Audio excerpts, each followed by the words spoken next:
Welcome back to Celebrity Radio. It's Alex Belfield talking to some of the biggest stars and some of my favourite people. And we've got one for you today. Mark Foster is the English former competitive swimmer who represented Great Britain at the Olympics. And he's on today to talk about booze. We mustn't be party poopers, Mark. It's coming up to Christmas. No, we shouldn't be party poopers. This is not about telling people not to drink. This is more about being aware of the things around drinking in excess. I mean, I'm involved today with Drink Aware, and I found it shocking realising that almost half of 35 to 75-year-olds who drink alcohol did it because they felt that they wanted to through social pressure. So, and I don't bow to social pressure. And I think the other thing is from being an athlete for a number of years, I didn't drink a lot. I do drink. I like a drink.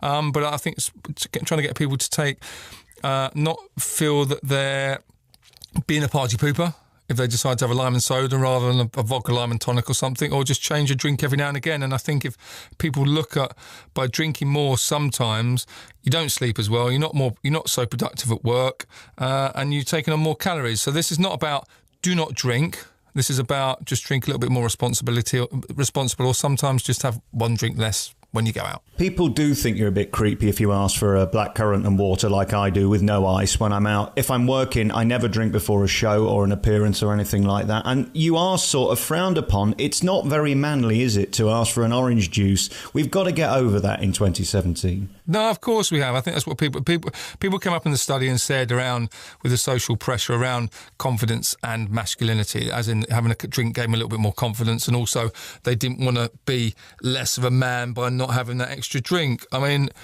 I don't know. I'm not saying I'm Mr. Man because I was a sportsman, but I like lime and soda. I like a pint every now and again, and I like a glass of wine with a meal. But then again, I don't feel that I have to go out and do 10 pints in an evening. My mates love me because I don't drink an awful lot, I end up being designated driver, and also then I fill the gaps in the morning of what they've been up to. There is that. I Googled you. I mean, I don't know whether you've Googled me, but I'm a deeply unattractive man. I mean, it's pathetic. And then I look at these pictures of you. Are you still like the pictures? I might have put on a couple of pounds, but pretty much the same, yeah.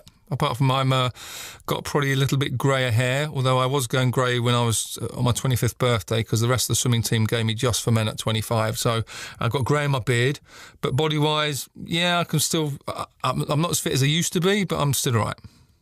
I do everything in moderation. This is one of these things with human beings. We're not good at moderation. So this is the whole thing about today's Drink Aware campaign, is trying to get people to do a little bit more moderation. I mean, I still work out an awful lot, but I don't beat myself up like I used to. I wonder the discipline, and I've spoke to so many sports people over the years. I mean, you have to work so hard to maintain that. And then I wonder about something like the Olympics and how much fun you have on those camps. Are you able to actually relax and have a good time, or is it all about, no, I've got to be in peak fitness, I've got to be 100% for tomorrow? It's that bit, the latter. I've got peak fitness and I've got to be 100% for tomorrow. I mean, for me, my event was 21 seconds, and hundreds of difference of seconds has made a difference between me winning gold medals, breaking world records, and not picking up a medal or making a final. So it is elite level, makes a huge difference. But that's not to say that when the competition's over that we don't go out for the week after. The swimming's always in the first week of the Olympics, and then we get to enjoy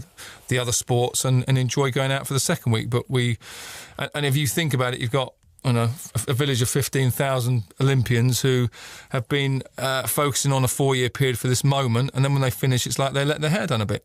Yeah, I don't blame them. Your discipline now, I mean, do you always worry about the calorie counting of this? I can't imagine you popping into Starbucks for the 7 donut equivalent Christmas coffee.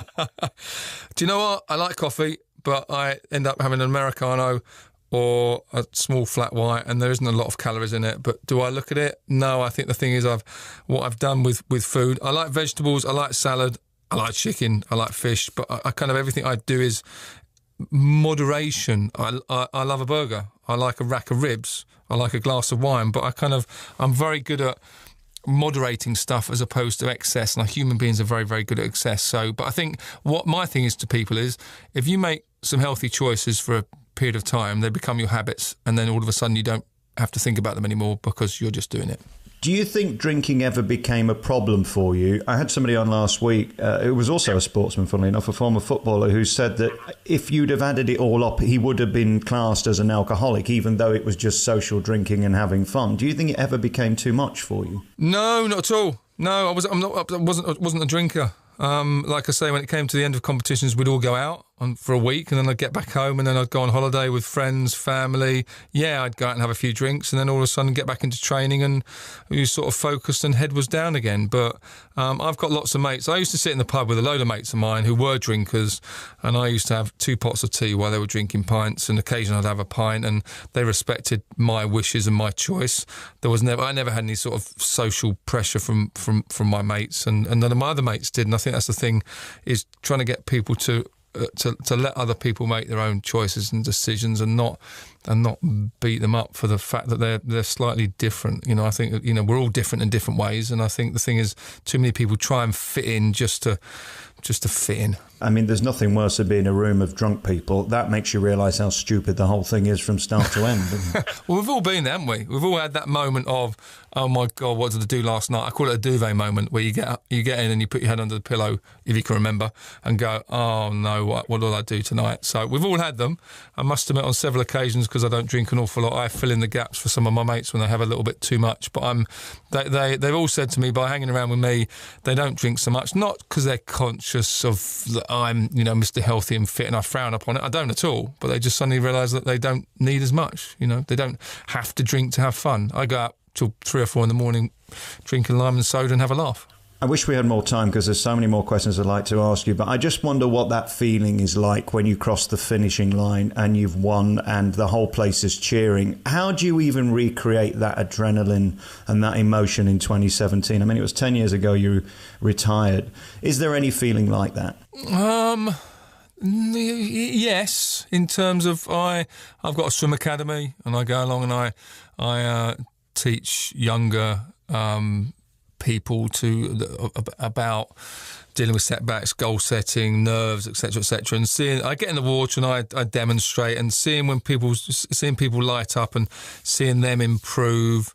I mentor a few people in the British team, and that's my way of giving back. And when I see them get the result they want, that gives me a buzz. It's not the same as standing on the block and doing it yourself, but I think nowadays, if I'm going to be competitive, it might sound very dull and boring, Alex, but I go on the golf course.